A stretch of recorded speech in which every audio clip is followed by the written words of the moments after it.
Keep your mindset strong and clear.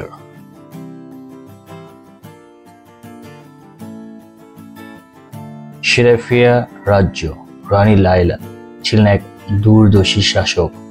প্রজারা তাকে হৃদয় থেকে ভালোবাসত, কারণ তিনি শুধু তাদের রানী নন, বরং তাদের অভিভাবকও ছিলেন। শক্তি দিয়ে নয়, ভালোবাসা দিয়ে তিনি তাদের রক্ষা করতেন। এক সন্ধ্যায় এক দূত ভয়ঙ্কর সংবাদ নিয়ে এলো। প্রতিবেশী রাজ্যের বিশাল সেনাবাহিনী যুদ্ধের জন্য এগিয়ে আসছে। তার সেনাপতিরা তলোয়ার তুলতে বলল, প্রতিরোধ গড়ে তুলতে অনুরোধ করল। কিন্তু রানী লায়লা শান্ত চোখে মানচিত্রের দিকে তাকিয়ে রইলেন। রাত গভীর হলে, যখন রাজপ্রাসাদ নিস্তব্ধ, রানী লায়লা এক ফোঁটা অশ্রু ফেলতেন, কিন্তু সেটা ভয় থেকে নয়, বরং তার জনগণের প্রতি গভীর ভালোবাসা থেকে। তিনি জানতেন যুদ্ধ হলে উভয় পক্ষেই ধ্বংস হবে, তিনি সেটা হতে দিতে পারেন না। সুতরাং তিনি সেনা পাঠালেন না, পাঠালেন শান্তির দূত। সোনাদানা নয়, তিনি উপহার পাঠালেন তার মানুষের কথা। একটি চিঠি, যেখানে লেখা ছিল মায়েদের গাওয়া লালন গান, শিশুদের উচ্ছ্বাস, বৃদ্ধদের অভিজ্ঞতার গল্প।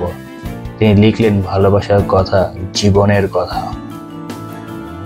শত্রুরাজ এই উপহার গ্রহণ করলেন কঠিন হৃদয়ে, কিন্তু রানীর শব্দগুলো পড়তে পড়তে তার ভিতর কিছু একটা নরম হয়ে গেল। তিনি যুদ্ধের জন্য প্রস্তুত ছিলেন, কিন্তু দয়ার জন্য নয়। একদিন সকালে তিনি সৈন্য নিয়ে নয়, একা এলেন সেরাফিয়ার দরজায়।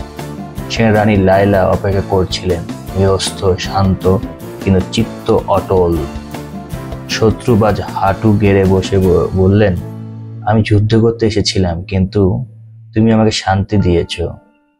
সেদিন রাতে সোফিয়ার আকাশে আর যুদ্ধের ধোঁয়া নয়, বরং আনন্দের আলো জ্বলছিল। একসাথে খাওয়া, একসাথে হাসি। শত্রুতা যেখানে শেষ হয়, বন্ধুত্ব সেখানে শুরু হয়। রানী লায়লার চোখে আবার জল এলো, কিন্তু এবার সেটা ছিল আশার অশ্রু। The moral of the story: প্রকৃত শক্তি অস্ত্র নয়, বরং হৃদয়ের কোমলতায়। ভালোবাসা এমন এক ভাষা যা শত্রুর হৃদয়ও বদলে দিতে পারে।